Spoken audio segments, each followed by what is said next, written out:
आज आप यहाँ आए इस कार्यक्रम में, क्या कहेंगे और पारस जी के लिए क्या विचार है? पारस भाई बहुत मेहनती हमारा साथी है और चुनाव की थकान मिटाने के लिए हम यहाँ सब पहुंचे थे। चाय के लिए सबका निमंत्रण था। सभी मेहनती साथियों ने इस चुनाव में बड़ी मेहनत करी और थकान हो गई थी और हमने हंस बोल के इस थकान को उतारने का काम किया और हम सभी साथी यहाँ इकट्ठा हुए और दोबारा ऊर्जा के साथ इस पार्टी को दोबारा से हम पार्टी में दोबारा से खड़े करके अपने सभी साथियों को मजबूत करेंगे और आने वाले विधानसभा चुनाव की तैयारी करेंगे। तो क्या माना जाए कि आज की जो चाय पार्टी है वो विधानसभा चुनावों की तैयारी है? नहीं, अभी आज कोई तैयारी की नहीं। हमने सिर्फ अपने कार्यकर्ताओं को इसलिए बुलाया था कि वो बैठ जाएं, उनका थकान उतरे, उनकी जो क्या इच्छाएं हैं, क्या उनकी आगे की क्या रणनीति रहेगी, तो इसमें अच्छी डिस्कशन हुई, हेल्दी डिस्कशन हुई और बड़े अच्छे एनवायरनमेंट में हुई। तो ये हमारी कोई अनऑफिशियली मीटिंग थी चाय के लिए, कोई पार्टी की तरफ से ऐसा प्रोटोकॉल नहीं था इसमें। और हमारे जो दूसरे पार्टियों के साथी हैं वे भी आए और हम एक परिवार की तरह आज यहाँ पे बैठे। देखिए, ये कोई पार्टी का कार्यक्रम नहीं था। आज हम लोग सभी साथी, चाहे आम आदमी पार्टी से हों, चाहे सामाजिक जीवन के मेरे अन्य साथी हों या वो साथी हों जिनके साथ मैंने राजनीतिक और सामाजिक जीवन में कदम रखा और उनसे बहुत कुछ सीखा।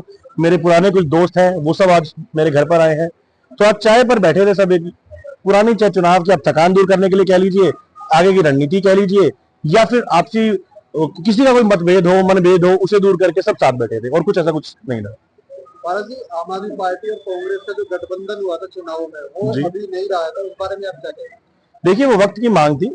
देश का एक सबसे बड़ा चुनाव लड़ा गया था प्रधानमंत्री चुनने के लिए और हम देखते आ रहे हैं पिछले 10 सालों में किस तरीके से जो भारतीय जनता पार्टी है उसने किस तरह की त्राहिमाम मचा के रखा हुआ था। हर किसी को दमनकारी की नीतियां वो लोग अपना रहे थे जो कि सही नहीं है। विपक्ष को पूरी तरीके से देश से खत्म करने की कोशिश की जा रही थी जो कि सही नहीं है। एक आम व्यक्ति पर, एक गरीब व्यक्ति के ऊपर किस तरह का महंगाई का बोझ डाला जा रहा था वो ठीक नहीं था। तो उसी के लिए चुनाव लड़ा गया, एक ऐसे व्यक्ति के खिलाफ जो झूठ पे झूठ बोले जा रहा है जनता के साथ, एक ऐसी ताकत के सामने जो हर बार दमनकारी नीतियों के साथ आगे बढ़ रहा है। तो चाहे वो कांग्रेस हो, आम आदमी पार्टी हो, ऐसी कई बड़ी राष्ट्रीय पार्टियों ने एक साथ आके इस चुनाव को लड़ा और आपने देखा क्या बेहतरीन चुनाव इस बार लड़ा गया। ये प्रधानमंत्री नरेंद्र मोदी जी तक भी आवाज पहुंचा दी गई है, बात पहुंच चुकी है कि इस तरीके से काम नहीं बनता, आपको जनता की सुननी पड़ेगी, जनता के काम करने पड़ेंगे। जनता जिस तरीके से के लिए आपको एक जनमत देती है उसका सम्मान आपको करना पड़ेगा। यूं ही विपक्ष के नेताओं को जेल में डाल देना, उन्हें दबा देना, कोई टीचर अपनी आवाज उठाए उसे नौकरी से निकाल देना, कोई पुलिस वाला अपनी आवाज उठाए उसे नौकरी से निकाल देना, देश के अंदर बेरोजगारी बढ़ाते रहना, महंगाई बढ़ाते रहना, ये सब चीजें नहीं चलेंगी। और इस बार इंडिया गठबंधन ने जो चुनाव लड़ा है बेहतरीन तरीके से लड़ा है, एक साथ होकर लड़ा है और एक एकजुट होकर लड़ा है और जिसकी तारीफ आप सब भी कर रहे हैं, मीडिया कर्मी भी, और पूरा देश आज देख रहा है। राज बब्बर जी के लिए क्या कहेंगे आप? देखिए, राज बब्बर जी आम आदमी पार्टी के एक वरिष्ठ नेता है। उनको इंडिया गठबंधन की तरफ से प्रत्याशी चुना गया था गुरुग्राम लोकसभा की तरफ से और हम सब ने मिलकर, अगर गठबंधन था तो गठबंधन में रहकर चुनाव लड़ा है। और आपने देखा कहाँ भाजपा के नेता सांसद जी कहा करते थे 25 साल 20 साल तक रहने के बावजूद कि मैं तो 5 लाख वोट से जीत जाऊंगा, 8 लाख वोट से जीत जाऊंगा, लेकिन कैसा हुआ? मात्र 60-70 हजार की लीड उनको मिली और अगली बार ये लीड भी नहीं मिलेगी, ना हरियाणा की विधानसभा चुनाव के अंदर और ना ही अन्य किसी लोकसभा चुनाव के अंदर। 18 दिन का ही कमाल था ये। सोच के देखिए, 18 में अगर 28 दिन मिल गए होते तो चुनाव और अच्छे तरीके से लड़ा जाता और आज हमारे जो मौजूदा सांसद है वो राज बब्बर जी होते, इंडिया गठबंधन के एक सांसद होते, ना कि भारतीय जनता पार्टी से। धन्यवाद। सारिका जी, आज आप पारस जुनिया जी के यहाँ पर आए हैं, चाय पर चर्चा हो रही है, क्या कहेंगे? चाय पर चर्चा इसलिए हो रही है, पिछले 2-2.5 महीने से सब लोग ने बहुत काम किया है, तो पारस भाई ने आज इनिशिएटिव लिया कि आज हम बस गप्पे मारेंगे। तो यहाँ आए हुए हैं और उनकी पूरी फैमिली के साथ बैठेंगे, बात करेंगे। चुनाव में हमारी पार्टी के सभी कार्यकर्ताओं ने बहुत काम किया है, चाहे वो कुरुक्षेत्र हो, चाहे दिल्ली हो, चाहे गुड़गांव में इंडिया अलायंस में काम किया। रिजल्ट जैसे भी आए हो, मुझे लगता है बहुत अच्छा एक्सपीरियंस रहा है और इसलिए हम लोग सेलिब्रेट कर रहे हैं और आगे की रणनीति तैयार कर रहे हैं। कुरुक्षेत्र की हार का ठीकरा आम आदमी पार्टी ने कांग्रेस पर जो है ठोका है, तो क्या कहेंगे? कुरुक्षेत्र में हमारी हार बहुत 29,000 वोट से हुई थी और अगर INLD के अजय चौटाला जी वहाँ पे वोट ना काटते तो 100% जीत हमारी थी। ये बिना बात के षड्यंत्र रचा गया है भारतीय जनता पार्टी के माध्यम से हमारे वोट काटने के लिए।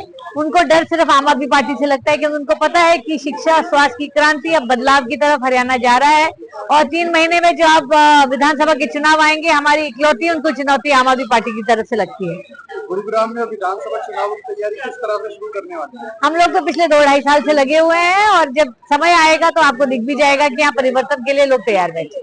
गुरुग्राम के लोकसभा प्रत्याशी राजब बर्फी हारे, तो उसका क्या कारण आप मानेंगे? और देखिए, जो कहते थे कि हम लोग 4 लाख वोटों से जीतेंगे, मात्र 75,000 वोट से हारे हैं। गुड़गांव और बादशाहपुर की जो अर्बन वोटर है उन्होंने उन पर इतना विश्वास दिखाया नहीं, लेकिन बाकी सब तरह से बहुत अच्छा उनको मिला है। और मैं उम्मीद कर रही हूँ कि गुड़गांव की जनता जो कचरा भी नहीं देख रही है, सीवर भी नहीं देख रही है, बारिश में अभी डूबेंगे तब भी अगर उनको वोट नहीं करना है तो उनका जो एक्शन, उनके वोट जो है सर आंखों पर, अगर जनता को ऐसे ही लोग चाहिए जो कुछ काम ना करें और उनके साथ वो खुश हैं तो बहुत अच्छी बात है। जय श्री राम। तो आप क्या मानते हैं, मतलब कम वोटिंग होना जो है राजब बर्फी के हार का एक कारण बना? मुझे लगता है कि जो अर्बन एजुकेटेड वोटर है, अगर उसको अपने वोट की वैल्यू नहीं पता, अगर वो आज भी धर्म और जाति के नाम पे वोट डाल रहा है तो ये देश की हार है। अगर हम अपने बच्चों के लिए सुधारना लाना चाहते हैं, हमें अपने लीडर्स को अकाउंटेबल मानना पड़ेगा। इसका और कोई राह ही नहीं है, कोई तरीका नहीं है। अगर आप 20 साल से कोई काम नहीं कर रहा, आप दोबारा से उसको जिताते हो तो उसको काम करने का इंसेंटिव ही क्या रहेगा। मेरा ये मानना है कि पब्लिक सर्विस में उन्हीं लोगों को आना चाहिए जो देश के बदलना चाहते हैं, जो मेहनत करना चाहते हैं, जो बस राजा बन के राज करना चाहते हैं और वो बार बार जीतते हैं, तो मेरे देश का दुर्भाग्य है।